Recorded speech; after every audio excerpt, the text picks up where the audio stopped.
Hey everybody, welcome back to another episode of Coffee with the Critters. I guess if I'm going to have coffee every morning, should probably get back to getting my own mug, which I usually do have, but we haven't live streamed from the center in quite a while where I have my mugs, and we're going to have new mugs designed. And speaking of new mugs being designed, we have a lot of things for you that we can offer for those that have animals in their lives or animal lovers in their lives. So we have our training products. We only sell what we use. Those are our treat pouches, our stationing mats, our target sticks. We're going to be having more training gear on our website, so pay attention to that. That is the animalbehaviorcenter.com. We've had numerous requests because a lot of people see what we wear here when we're training, and they're like, why don't you offer that for sale? And I was just like, I don't know, because I don't have time to think about that. So, good morning, Jennifer. I hope you're doing well. Take a look at our website. Also, the holidays are here. Isn't Thanksgiving next week? I don't know. I don't even know what day today is. But don't forget, if you have animal lovers in your life that love the science of behavior, we have gift certificates for our level 1 and level 2 memberships and our projects. So if you're interested in those, let us know. We have an upcoming zoo workshop being planned for the spring of 2021. Yes, we do. So if anybody's interested in that, they can email me. Anyways, we have a lot planned for 2021. I'm excited for 2021. I think almost everybody in the world is. Because we've had people reach out to us and say, why don't you do this? And I'm like, we're already on it, sweetheart. Hang on. So good morning, everybody. Hey, I see a lot of people from overseas. Good to see you, everybody. My name is Laura Joseph, owner of the Animal Behavior Center. For those of you that may be new, the Animal Behavior Center is an international educational center where we teach people all over the world, and we teach them the science of behavior using B.F. Skinner's laws of behavior and understanding positive reinforcement and how all of this applies to the animals in our care.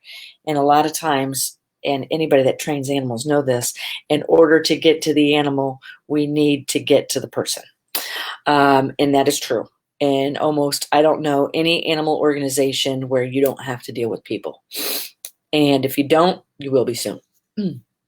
So applied behavior analysis is applicable across the board. So I use it here at the zoo because oftentimes, like I say, once you hear me say, or once you learn 2 + 2 = 4, you can't really forget it. So when we know better and how behavior works, we do better. Helps us communicate better, helps us get behaviors we need from all species, humans included.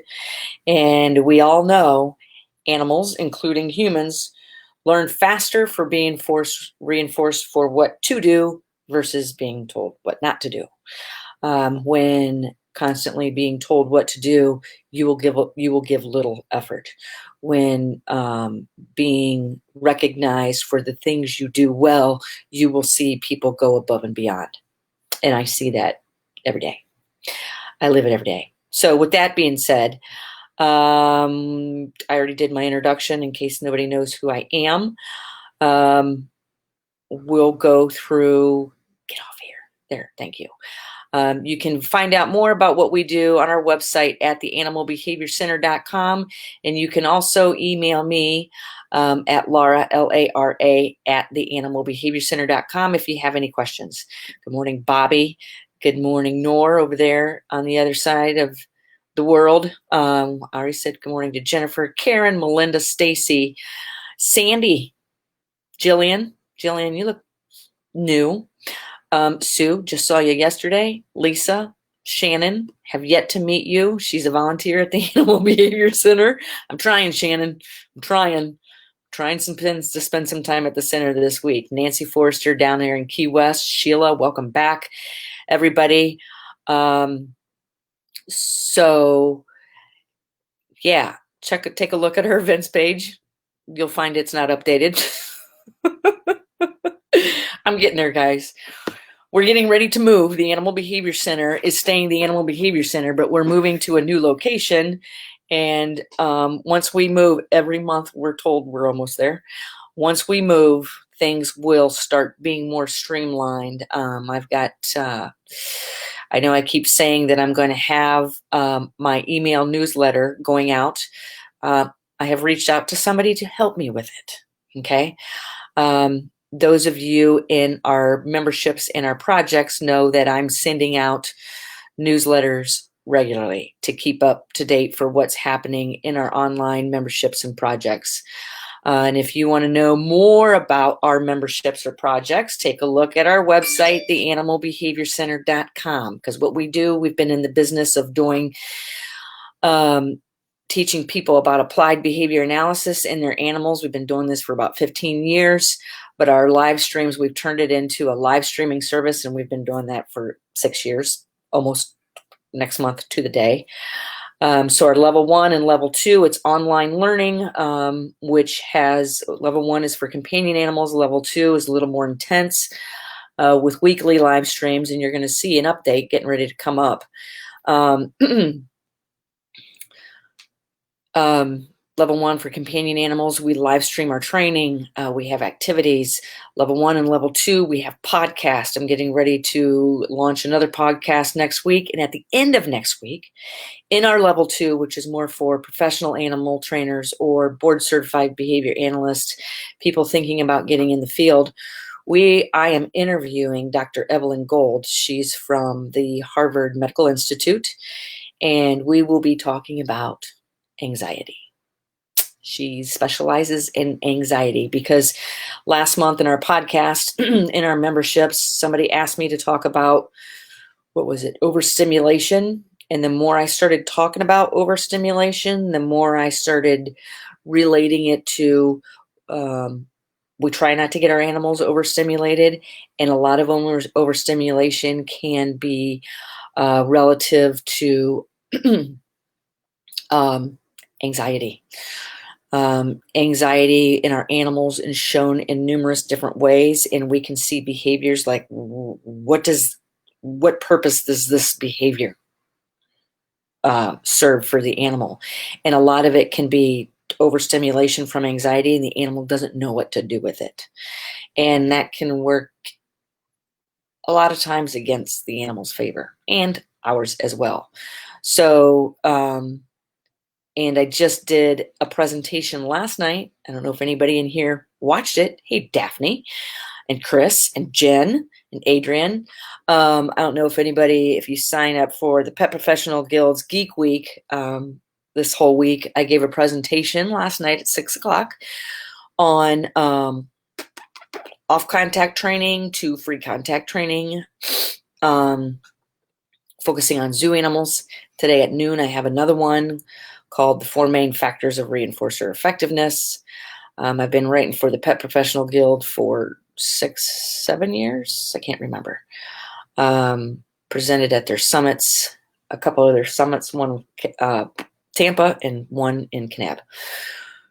So when we get started, does anybody have questions? Okay, because today's a Q&A.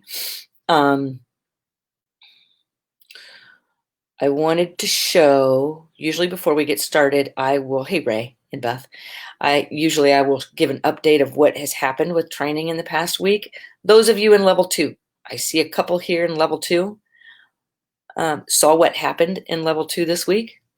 I've been working with a Eurasian eagle owl, and my problem is I can't work with her every day because I'm not here every day, and I need to be with her. Anybody ever worked with an owl? I always swear I'll never do it again. I'm not saying that anymore because earlier this year, I've also said life can't get any worse. And then all of a sudden there's a pandemic, and I was just like, what the hell does a pandemic mean? What's the difference between a pandemic and an epidemic? And I looked it up and I was like, oh, we are so screwed. So yeah, don't ever say life can't get any worse. And don't ever say, I never want to train another owl. Hey, Maggie out there in New York, you need to start saying things like, I never want to train an octopus and I never want to be rich. I do say that, and I'm waiting for it to happen. Because everything else I say that I don't want it to happen happens. So anybody that has trained owls know exactly the frustration that can come with training an owl. And I say, Jen, um, oh, Jen, I love you. So, yes, Laura says, I remember you saying about that about owls. I think I said that about 5 owls ago. Stop it. If you have an owl you want to train, I'm happy to refer you to somebody. Don't contact me about it. So anyways, Tawny, the Eurasian eagle owl. I've been training her for, I don't know, 2-3 months. And it should be going, if she was under my direct care at all times, this would have been boom, boom, boom, boom, done, over. But not. There's so much on my plate right now that I'm juggling so many things. And in the middle of these things is this owl. That I look at her, I'm like, yes, okay, let's do this. So we have come in, we're live streaming all of this in level 2. That's right, Sharon. I will never say that again because now I have 4. How the hell did I get 4 cockatoos?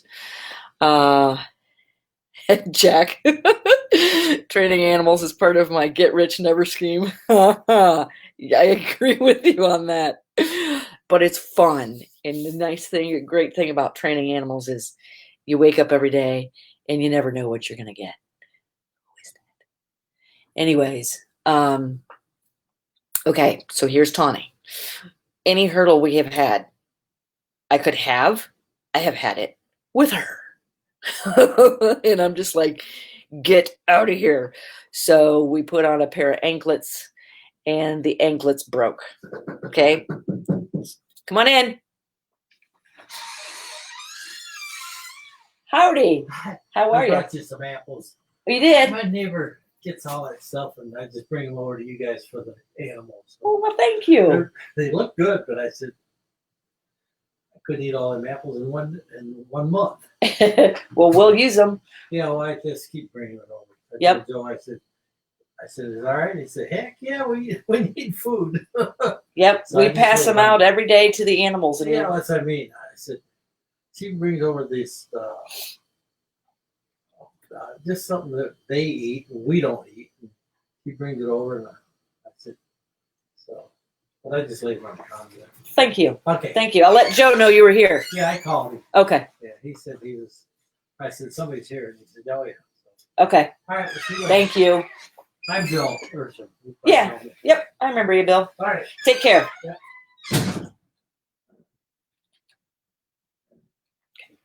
Anyways, I know nothing like being live. Yeah, when I'm here at the office, I never know what's going to happen, and that's fine. I tell people, everybody here at the zoo knows I live stream from 9 to 10, so they try not to say anything. And I'm like, come in the office, bring a little livelihood. Hey, environmental events, right? So, anyways, yes, somebody just dropped off some apples. That's very nice. Okay, back to the south. So we put on 1 pair of anklets. Boom. Did it right in the beginning before I started working with her. And I hadn't worked with her yet. So I just said, let's just capture her, put the anklets on. So we did. That went very slow. And then we started training her to come back and forth, then fly to the jump, step on the glove, then jump to the glove, then fly to the glove. Then she chewed her anklets off. So we had to buy new anklets, or no, we put new anklets on her, and we did it without force. Somebody sat in front of her and fed, and everybody in level 2 has watched all my struggles with this. So we put on new anklets and started getting her flying to the glove, started putting jesses in, and then she chewed her anklets off again. And so then I just purchased new anklets because I thought maybe the leather's old, because I was making our own anklets. And then what happened? Oh, we had to wait for him to come in. It's just been a nightmare. But anyways, here is a photo of her this past week that we live streamed in level 2, showing every step of the way. All of her equipment is on. Okay. Anklets, jesses, swivel, lead. And then we're training her to fly to the glove. And we could do this like I'm trying it both ways. Like I put the Jess's and the swivel on, get her to fly to the glove, and then I just stopped because I questioned, because that could be an aversive, because now her feet are tied together. She's got about this much room, and if she figures that out, it could freak her out and it could positively punish. So I backed up, took the swivel off, and just started practicing her flying with her Jess's on, and then trying to put this 8-pound owl on your glove while you're trying to get the swivel. And I was like, screw that. We're going back to this. So I've taught her to stand still while I put all her equipment on and then fly to me with her equipment on. So that happened this week, which was a big deal because it took forever. And this happened yesterday. Yeah. So Jamie was over here yesterday and was taking pictures of birds, and I said, come on back, I'll show you what I'm doing with this owl. So she took this photo of me with the owl exiting its cage for the first time with all its equipment on. Okay, so one more, I think I got a video for you of what we've done. This past week, we really focused on enrichment here at the zoo, and we are really bumping it up. So a couple of things. A lot of people are donating their pumpkins to us. So one of the people here in enrichment, Amanda Stroud, one of the keepers, took this video of Dylan Pickles, the lemurs. Everybody's donating their pumpkins. So I was like, let's get creative. So we started not even knowing if they would interact with pumpkins, certain animals. So we delivered to the bears, put them around like hockey pucks. But Sharon, I'll answer your question in just a second. We cut them in half for animals that may not know, because a lot of animals are going to look at them and say, what do you want me to do with this? And then just abandon it. So what we've done, I should have uploaded this photo and video with the bears. The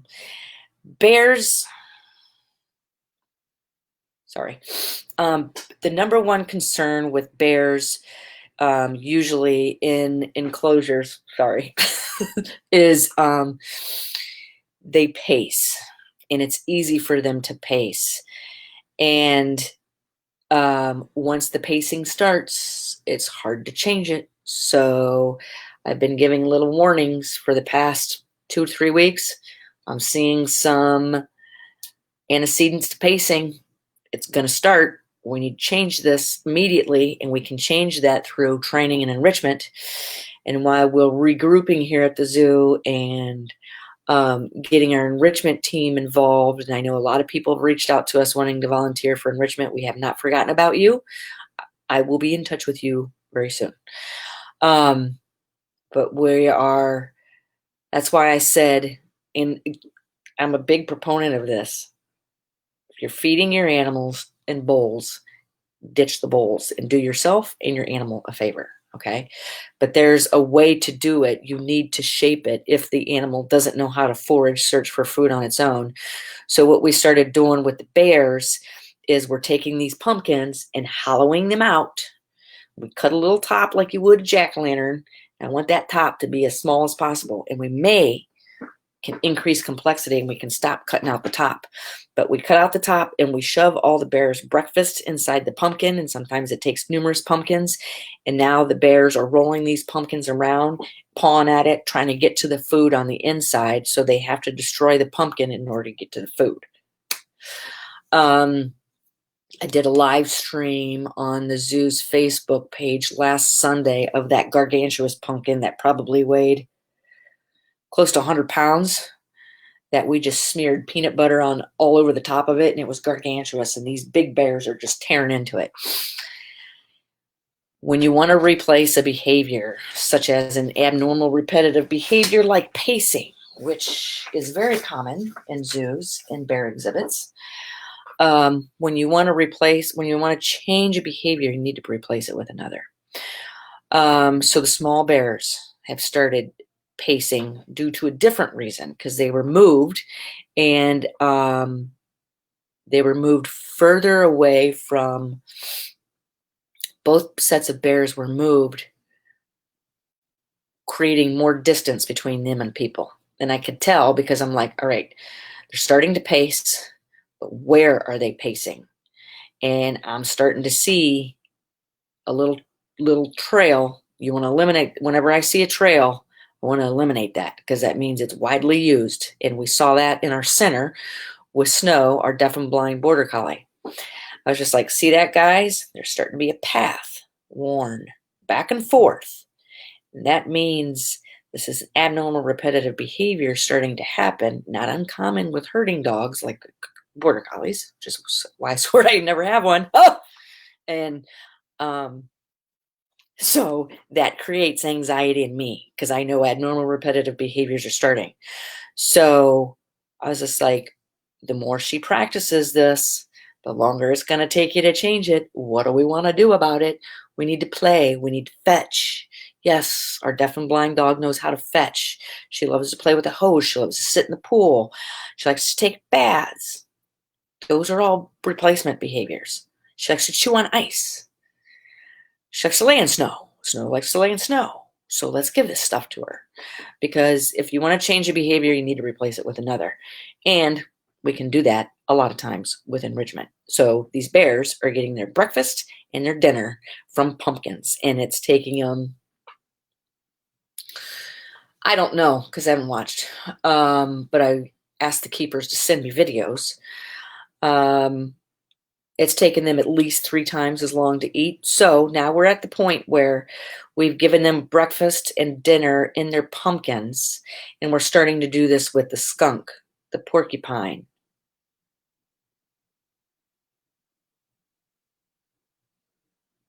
We should be doing it with rabbits. I'm trying to think of what other. I'm thinking a lot of rodents. We're starting, no bowls. Dinner is in your pumpkin. I did take this picture yesterday and sent it to the keepers because this is positive reinforcement for the keepers of a job well done. I don't know if you can see this. Sent this as I was walking by. Skunk with its head in its pumpkin, eating its dinner. So I sent that to the keeper, and is that positive reinforcement for that keeper? How will I don't know. I won't know until I see it happen again. Positive reinforcement is when an event happens after a behavior that causes the future rate of that behavior to maintain or increase. So if I see Jill send me another picture of a pumpkin or of a skunk with its head in a pumpkin, then reinforcer identified. Down there in Texas. So here's the concern. It's not going to take long for these bears to destroy these pumpkins. So with predictability comes boredom. They get the same pumpkin, not the same pumpkin, but pumpkin every day. Okay, so it's going to get boring. So we need to start increasing complexity. All right, and I'm giving a presentation on the 3 C's: choice, control, and complexity. 3 factors in animal environments that need to be paid very close attention to in order to empower them, prevent abnormal repetitive behaviors. So complexity is one of those 3 C's. I was talking to Jill this morning, and I said, this is the second or third day the bears are getting their breakfast and dinner in the pumpkins. And I asked, how's it going? Because I'm looking at these pumpkin tops being taken off. It's about this big. And I said, I think we should start cutting those holes a little smaller. And she goes, I actually think we should cut them a little bigger. And I said, why bigger? And she said, because I can't get all their food in them. And I said, why don't we use multiple and cut the holes smaller? Because now, because you cut the hole big, you see that skunk? It had its whole head in there. Okay. That's okay for the first time. All right. You want to make sure the animal's eating. But the second time, you see this whole, all it is a big pumpkin bowl now. Okay. So there's not a lot of foraging to it. So this is where we got to think. Yeah, they're eating out of the pumpkin, but they're not really foraging. They still have a bowl. It's just in the shape of a pumpkin. But the cool thing about the pumpkin is it can roll. All right. And when it rolls upside down, all food falls out. So what we can do is start, instead of cutting the top out and taking that vine top off, we could leave that on and start cutting 1, 2 holes in the side and shove the food in there so it doesn't come out very easy. And now these animals like the skunk would have to gnaw a lot to get to the pumpkin. The bears are going to be batting this around, tearing they're probably going to, they'll learn this. It probably won't take them long before they just stand up on their back feet and go boom and bust it open. Okay? Too easy. Now you take that pumpkin and stick it inside, like the bears have this big blue barrel, drop them in there. That's the next thing. Then you're going to see these bears batting this big barrel out, and those pumpkins aren't coming out of that barrel because that barrel has small holes, and they're going to have to get their paws in there and start reaching. And yes, when and where are you giving this 3 C's, Nancy? I'm going to start working on webinars for the public. Those of you that are in level 2 know that all webinars on every topic are free at no charge. So you'll be able to access it in level 2. But I'm going to live stream them for the public, and people can find those on our website. But I'm coming up with new topics. I have a ton of topics. And those of you in level 1 know that all behavior related webinars are of no charge. Those of you in the Parrot Project know that all parrot related webinars are free. In the Pig Project, all pig related webinars are free. So does that make sense on how we increase complexity? Hang on. Hey, Jill.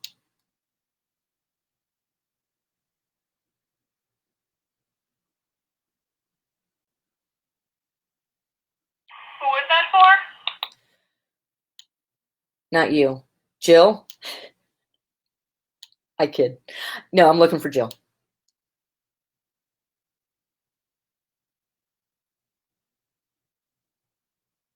Yes.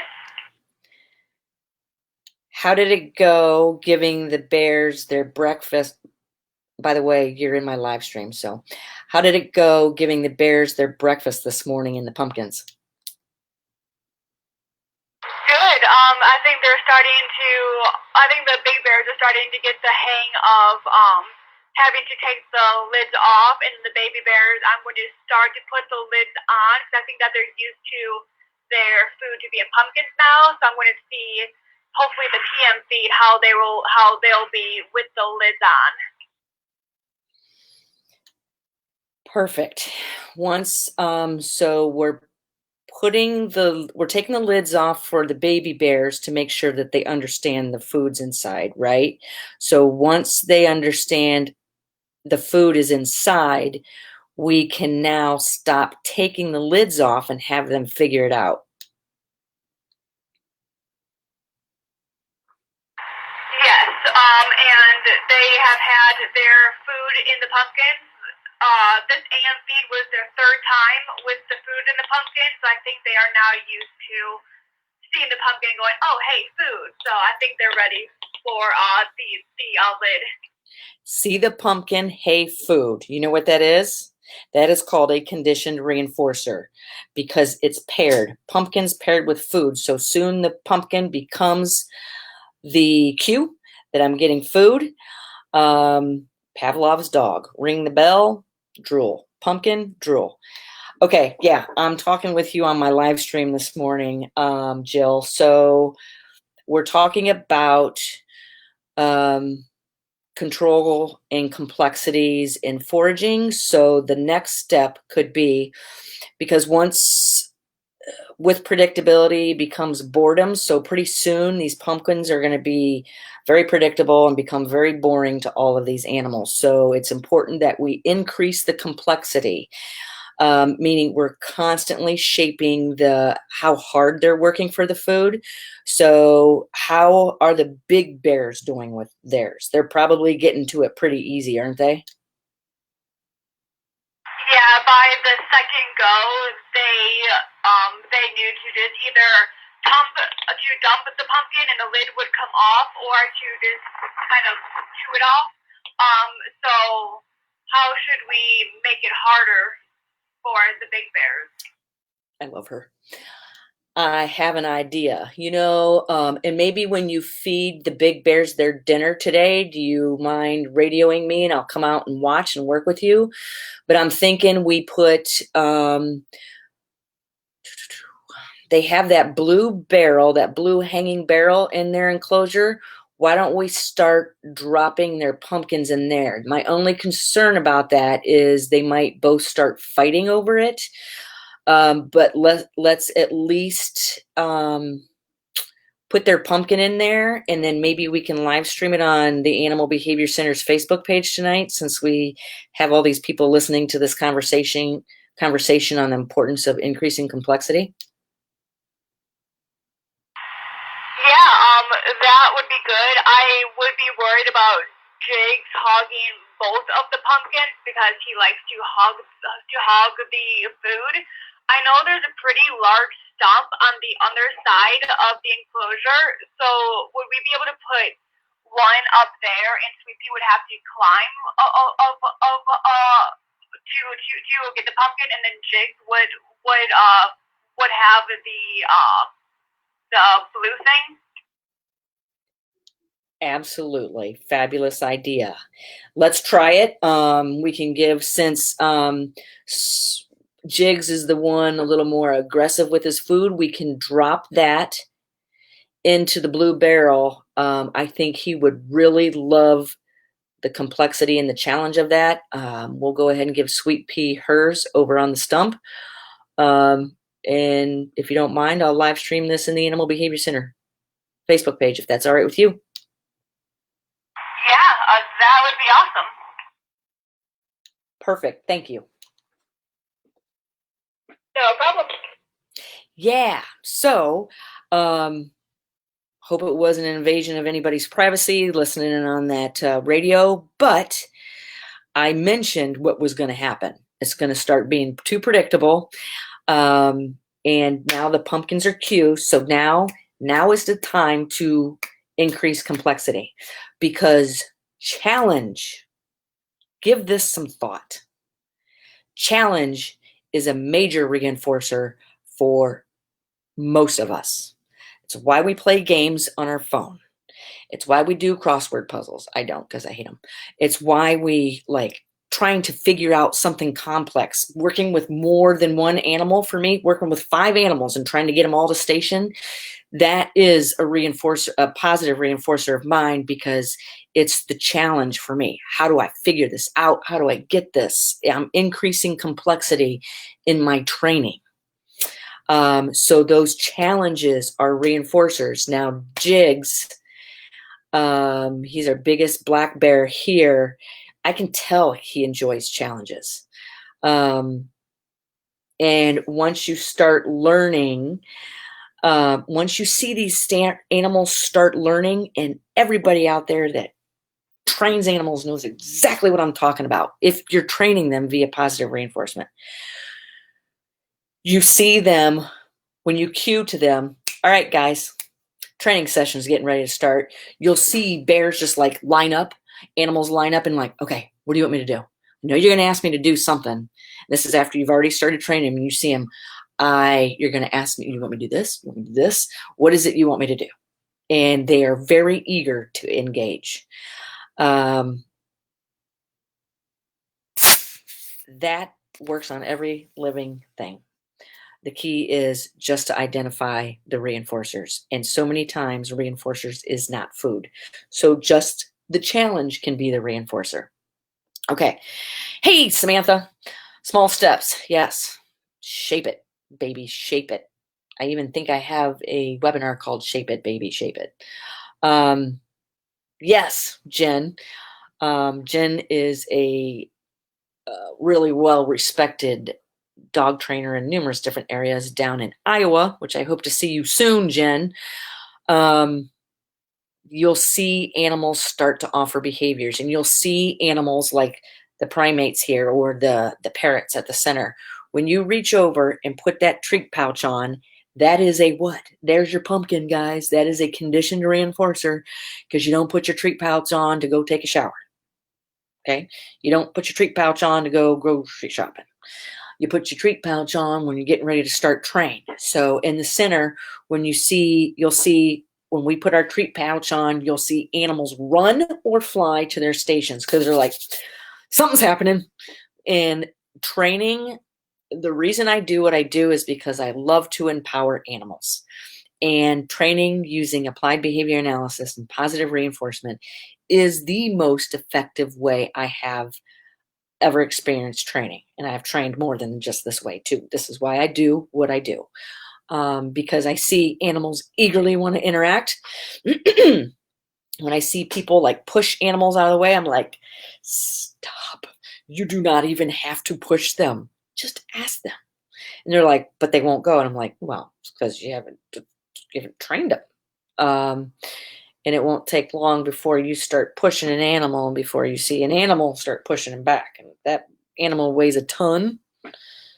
Or if it weighs 3 grams, I don't want to push it anyways because I don't have to. I can do better than that, right? So I know I have some questions that I need to address. Quentin, good to see you. Challenge myself next weekend running a half marathon with no training. Whoa, you're gutsy. Good for you, though. I wouldn't do that. I'd drop dead of a heart attack. Karen says, Jamie just sent you a Facebook message, couple pictures of you and Tawny. Okay, cool. Thanks, Jamie. Is Jamie on here? Okay. Adrian says, how do you make sure you don't raise the frustration level too high? Where the animal just gives up or shows aggressive behavior to other animals or objects in the enclosure? Fabulous question, Adrian. And I'm addressing this tonight in my webinar on 4 main factors of reinforcer effectiveness. That's a fabulous question. Okay. And in last night's webinar, I made mention where I was training alligators and training baboons and training parrots and moving from off contact training, which means absolutely no physical contact, to protective contact, which means there's touch with safety measures in between, to free contact where those safety gone. It's just you and the animal. Not always does it work in that way. Some animals stay off contact, sometimes move to protective. Okay. But I made a mention in my webinar last night. And this is the same thing as right here is what you're addressing. We're just addressing 2 different things, but the message is the same, Adrian. I tell people, if you find yourself training in a situation where you are nervous, you need to stop. If you find yourself going, I'm not really sure what's going to happen next, and I'm not really comfortable with this, but I'm going to give it a shot, I'm going to tell you, stop. Stop right there. If you find yourself like on edge, all your senses are like hyper aroused because you're so focused because you're not sure what's getting ready to happen, you're nervous, stop. Because it means you don't know what the animal's getting ready to do. You're guessing and you're hoping it goes the way you want. And if you have yourself in a position where you could get hurt, I especially say stop about 5 minutes ago. Because if you're nervous, it means because you don't know what the animal's getting ready to do. And if you're nervous, I guarantee you that animal is nervous or cautious. And especially if you're training in zoo environments or exotic environments, not only may that animal be nervous, but that animal has limited choices because it has cage bars around it. All right. I never want to make the animal feel trapped and that it has lack of choice or lack of control over its environment. Because if you do, I don't want to see what comes next for you or for that animal. All right. So if you find yourself nervous, it means you're not exactly sure what the animal's going to do. And then when we label animals as unpredictable, it's usually because they are handled unpredictably. If you've got numerous different keepers coming in and handle this animal different ways, all of that, those are intermittent schedules of reinforcement.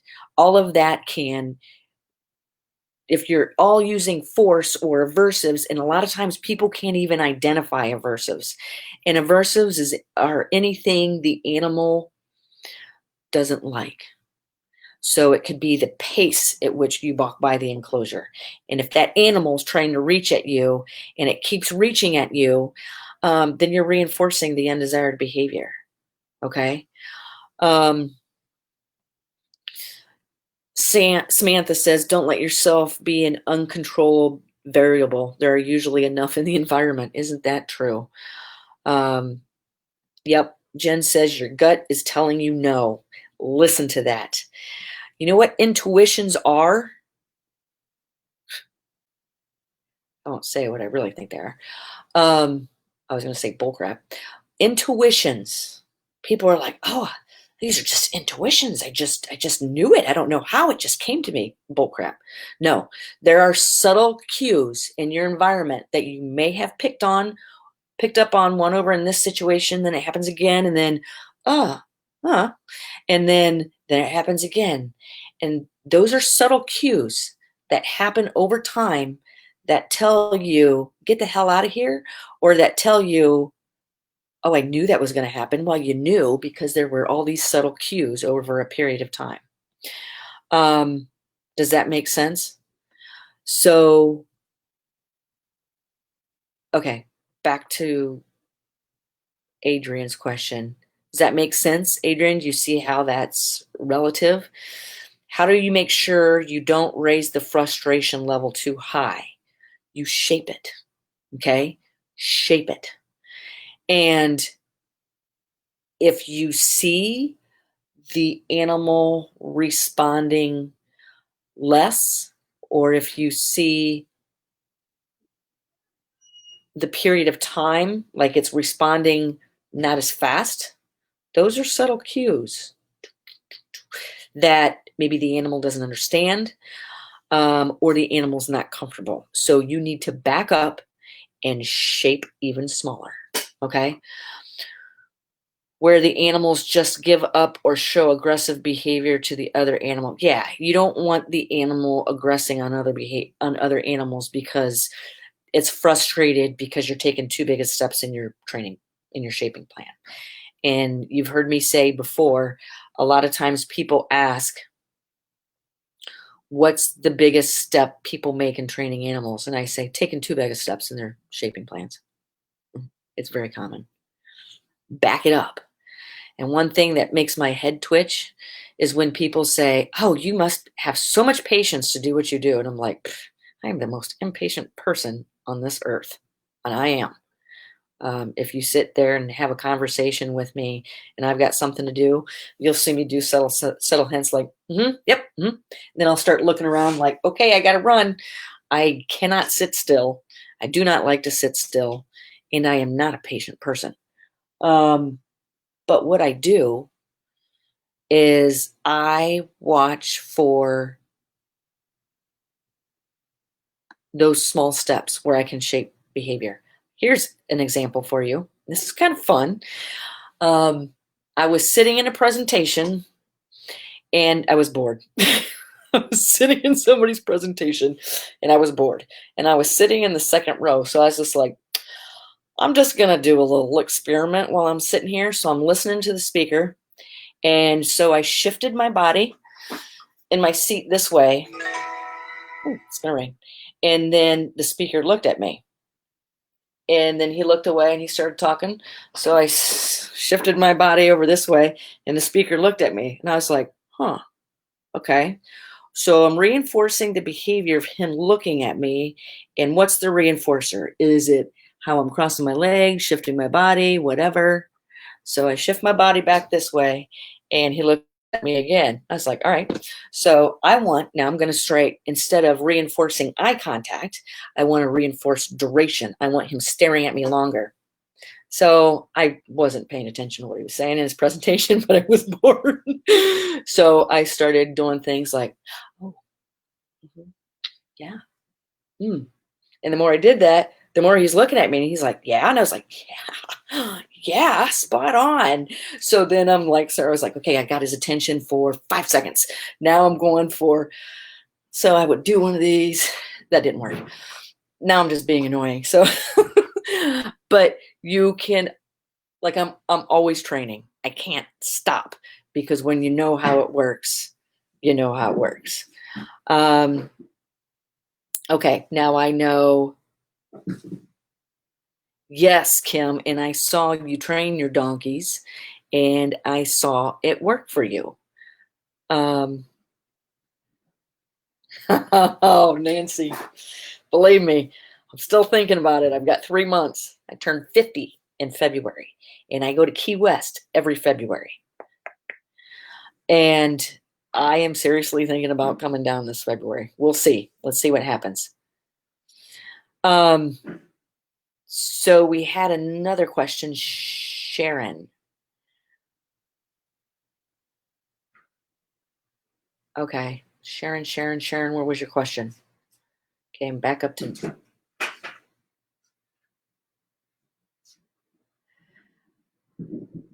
Okay. Sharon says, and we're talking about harness training in the Parrot Project. I know I need to do more of it. We're harness training our parrots now for the spring. Okay. Why do we use a harness for parrots and not anklets? Because the bones of parrots are hollow. And if you tie something to their ankles and they fly off, you can break their legs. Good morning, BD. Yes.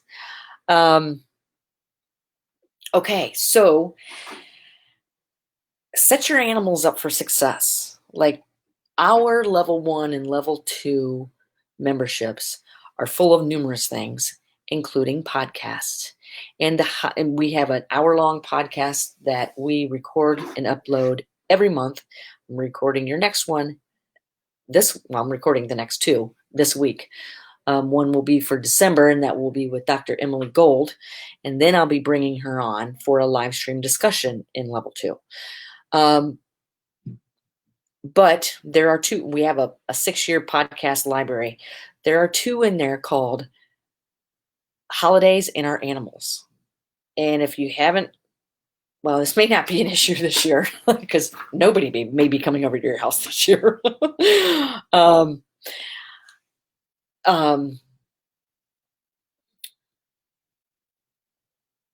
People come into your house and they will knowingly or unknowingly train all kinds of undesired behaviors to your animals, and then they leave, and you're stuck with all these behavior issues that they trained, such as begging, pawing, barking, jumping, screaming, lunging, head swiping. They might have learned some new, why not throw in some biting? You see some biting starting to happen. Feeding under the table. Yeah, I cannot stand people feeding my animals. I cannot stand a begging dog. So then they go home and you're left stuck with all these wonderful behavior issues. So I always tell people, train your family. It's not the animals. Those are easy. They're already trained. Train your family. When you walk in, start looking for redirecting behavior. Boom. Hey, Grandpa, you're going to sit over there. You're sitting on the deck while the dogs are in their crate. So those are ways to rearrange the environment so the undesired behavior can't happen. And I talk about having a bowl of treats, sitting on the bar, and train your animals to do things, certain things, like station, before the people get there. And then people have so much fun when they come over to my house. When I say, hey, why don't you watch how cool this is, just to go raise your arm and go like this and say station, and watch all animals will go to their station. People are like, oh my God, that's magic. And they want to do it and they think it's so cool. So they start doing station instead of sitting there feeding them under the table. All right. We can train Grandpa to go in the crate. That would be more fun. Adrian says There was an old story about a psychology class doing something similar with a professor. When he walked to one side of the room, they all focused intently on him. When he walked to the other side, they looked down away. At the end of the class, he stayed on the one side of the room and never got on. It's like when people tell me, oh, applied behavior analysis doesn't work. I'm like, oh, okay, really? Oh, yeah, okay. Duration. Okay. All right. So with that said, seemed like I was going to tell you guys something. I don't know. We got a lot of changes happening here. Bear with us. Thank you for staying with us. Don't forget, the holidays are coming up. If you have somebody that loves science, that loves the science of behavior, that works with animals, that finds training animals interesting, that has an animal with a behavior issue, consider gifting them with a level 1 or level 2 membership to the Animal Behavior Center. And you can find that on our website at theanimalbehaviorcenter.com, or you can just email me and I will give you more information for you. I'll give you more information. Sorry, I'm trying to read what Jen's saying at the same time I'm talking. I've got one for you. I'm training a little black and tan for article search. She has been here for 2 weeks now. Cool. Bringing in level 2, Jen. I've got somebody else that might be bringing a pretty intense issue into level 2. I said, bring it in level 2. Let's discuss it. Let's dissect it. We can have a group discussion. That'd be great. So something else, our podcast and our level 1 and level 2 memberships get great reviews. They're hour-long podcasts in detail where I give examples, and I will go through examples. This is how to use differential reinforcement of incompatible behavior with a horse, with a dog, with a pig, with a parrot, with a gorilla, okay, with your husband. And we also have like the memberships, but they're species specific, like our parrot projects. It is extremely popular. If you know anybody that has parrots and a parrot concern, have them gift themselves a subscription to the Parrot Project. Over 90% of people who join the Parrot Project renew every single year. And sometimes people leave our memberships, but this is where I'm identifying reinforcers. They'll leave. They may leave for a year. They come back. Okay. So I'm like, all right, I'm doing something right. And they're going out and they're searching, free choice, and they're coming back after their search. And then we also have our webinars, and we have numerous different webinars. So, and pay attention to our website in our schedule this upcoming winter, because we're going to be recording new webinars. I've been asked for some suggestions. So, yeah. Quentin says, I'll be back. Thank you, Quentin. Kim, I'll check my messages. For those of you that may not be able to afford some of our larger services, like our projects and our memberships, but those are all year long. They give every month, every week. We have our referral program. For every 5 people that you refer to us that join one of our projects or memberships, earns you a free 1-hour consultation. And with that being said, I want to say thank you, and especially to everybody who's still with me. I want to say happy holidays. And this year's almost over. We'll get through this. And my mom always said, what doesn't come as easy in life makes you stronger. So I keep that in the back of my mind. All right. We'll all get through this. And I'm going to plan some group live stream sessions in our projects, in our memberships, because a lot of us can't be with our families this holidays, which is very frustrating. But we can be with each other. So I will be reaching out to you. Okay. Samantha says, I'm asking Santa for an invite to the birthday bash in Key West. Holy moly, Samantha. What happens in Key West stays in Key West. Yes. But it is a lot of fun. All right. You guys have a good week. Happy holidays. And I will be back in touch very soon. Thanks for attending today.